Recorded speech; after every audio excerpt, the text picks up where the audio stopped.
Will Smile from Black Women TV, talking to Brittany from the new show 4400, which is a reboot of the old series.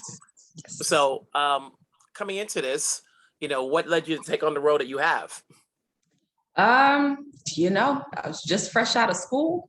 I went to school for acting. It's been, a year since I graduated. So of course, I'm going out for auditions and whatnot. And I saw the breakdown and I was like, oh, this character seems so strong, so sure of herself, so just unafraid to take up space. I mean, she wears this bright red power suit on her first day back to work after maternity leave to this corporate law firm where, her boss isn't too fond of her. And she's just like, yeah, I am going to take up space. I deserve to be here. And playing a character like that excited me because I also feel like I would like to step into that type of confidence in my own personal life. So I was just, I guess, hoping that my life would imitate the art that I'm trying to create in that way. But on the surface level, she seemed so strong and so sure and, the strong Black woman. But then, the more I dug into the character, as the audition process went on, she's super vulnerable. She's, really struggling with like being a new mom and juggling being, a career woman and the sacrifice that sort of struggle requires. So being able to play both sides of the coin was intriguing and challenging for me. So let's break it down first. Are you one of the 4,400 or are you one of the people in present day? I am one of the 4,400. So you first see Shanice in 2005. She's 26. She's with her husband, her new 4-month-old baby. She's getting ready for work, first day back after maternity leave. And then she's on her way to work. And then suddenly she gets snatched. You see a green light and she gets snatched. And then suddenly, in an instant, she's dropped into Belle Isle, Detroit in the year 2021. It's present day. And she's left with that to figure out. Hold on one second. Mm-hmm. No problem.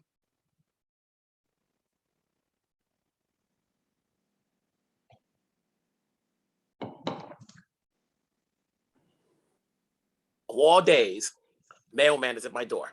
Oh, wow. give me 2 seconds. No, you're good. It happens.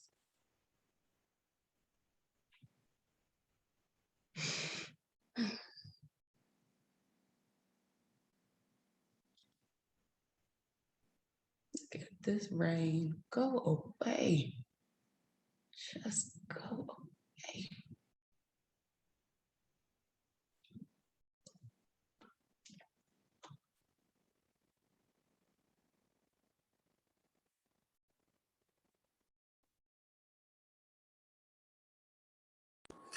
There we go. Yeah. It's sort of like, I just got back from Atlanta. Mm-hmm. So I just got back from Atlanta and a lot of packages came in. So I was like, what? Can't let them go now. All right, so you're one of the 4,400, you're 26 years old, and all of a sudden you're gone for 16 years. Am I correct? Correct, yes. So my daughter that I, 2 seconds before was 4 months old, I quickly come to realize that she's now 16 years old, and I have missed out on 16 years of my daughter's life. My husband is remarried.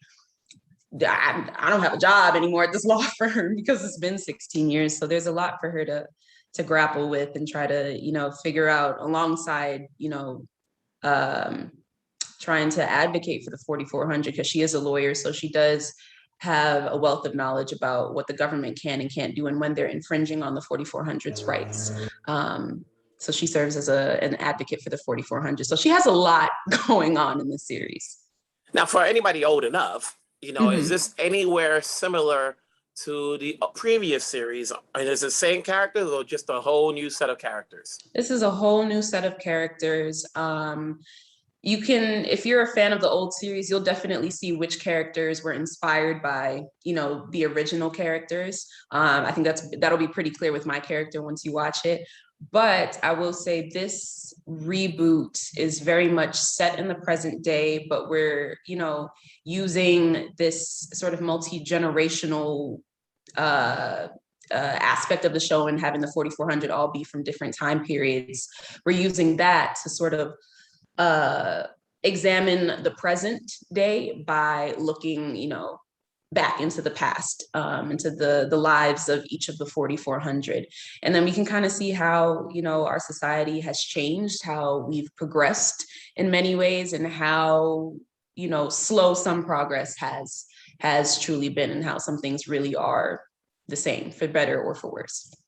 Seems like, you know, it's not in your control because you're the actor on the show, but all of a sudden we got these series that are so similar between 4,400 and Manifest and La Brea, you know, where it's going back in time to see, okay, what's present or not, you know. But this is an ensemble, and I think the first thing people were saying, like, oh, unlike the previous show, this has a pretty much big Black ensemble. Yep. Yeah. And so they're like, people are checking it out, like, well, listen, look, this is the show right after All American. What's it like working with this ensemble? It's because it's a lot of newcomers. Oh my gosh, it's been amazing. You know, the characters within the show are, you know, sort of bonded by this incredulous sort of experience of being sort of snatched and disappeared and then missing and suddenly reappearing. They have that shared experience despite them all coming from very different places, being very different people. You know, one of the key, I guess, elements of the show is the relationship that they then forge with each other. And it's been cool because, you know, again, art, the life imitating art type of thing, like all of my castmates were from very different places. We're very different people, but we have this shared experience of like being, you know, new, like this being our first TV show, and us, you know, being able to just all figure it out together.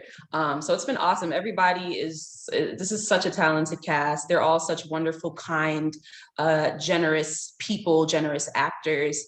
And yeah, I'm just really excited for people to see what, you know, my castmates and I do on the screen, because I think it's really special. And it's been a beautiful experience being able to create this show with them, especially in a pandemic. And you previously did Grand Army, and I saw that you had done some theater now, but this is a network show, so it's not like you're shooting every episode all at once, you know. So, and because it's a network show and it's a weekly show, there's plenty of time for people to gradually get to know your character and then get to know who you are, because I'm sure at any given moment, you know, they get to say, oh, who's this girl playing so-and-so? So for you as an actor who's just coming into it, like you just mentioned, you just recently graduated from school, what are you learning now? And you're going to continue to learn, but what are you learning now that helps you along as you continue to shoot episodes? As far as your acting technique or whatever. Yeah. You know, TV, especially network TV, things go very quickly. I learned also very quickly. We shoot, you know, an episode in 8 days, and the time that being theater trained, you know, you get X amount of weeks to really work on this 1 2-hour play, or 1 hour to 2 hour play, but you have, you know, 6 weeks to really develop the character, rehearse your lines, all of that. So it was a little daunting to then jump into TV where I'm basically getting a new hour-long play every other week. And it was the prep time that's required for all of that is a lot shorter than in theater. So that was a huge adjustment for me.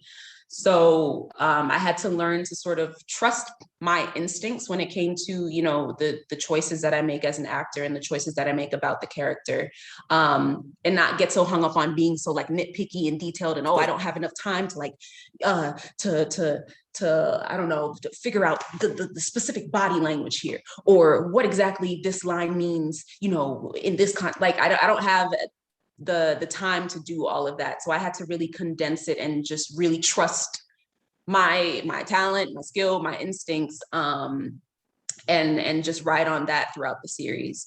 Also, you know, like the technical stuff of like working on camera, finding your light, finding the lens, learning how to communicate with the cameramen and camera women, to just make everybody's job easier and to make the shooting process more seamless. So that's been a learning process, and I'm still, you know, figuring all of that stuff out. Before I let you go, like, there's a glut of shows on TV, which is great because you have a lot of Black talent on these shows, whether it's the CW, whether it's Fox, whether it's Stars, which is great. Now, now you have a variety. Before it used to be like the one Black show here, or the one Black person on the show. That being said, what's the sell to seeing 4,400? Say that again? What's the sell in terms of seeing 4,400? You can't catch them all. Yeah, what I mean, I think the sell is just time travel. This show is, I love watching period pieces, but this show is a multi-period piece. You are really going to be able to time travel with each of these characters and go back to their respective time periods, see the lives that they led there. What does it look like to see a queer person living in the 1920s? What is that experience like? What is it like to see, a civil rights sort of activist, a female civil rights activist who's sort of working behind the scenes, but maybe wants to be more active, wants to be more involved. There are so many. There are so many stories that get left out of our, school history lessons, particularly when it comes to Black stories and Black history. And I think this show highlights the voices that we simply haven't heard and the people that, I didn't know existed within specific time periods. And I think that part of it for me is most exciting. And I think that'll be intriguing to a lot of audience members as well. So come time travel with us. See? Well rehearsed, you already got an answer. It's like, some people are like, wow, but you're good, Thank you. I'm figuring it out. You're getting it right. You're getting it right. Well, hopefully people can start watching it week after week. We're going to do our job to promote yourself, promote the show, keep doing your thing. And then when you have a hiatus, look for other projects, and we'll be there. So wherever you're at, stay safe. We'll talk down the road. Thank you. You too. Take care. Take care.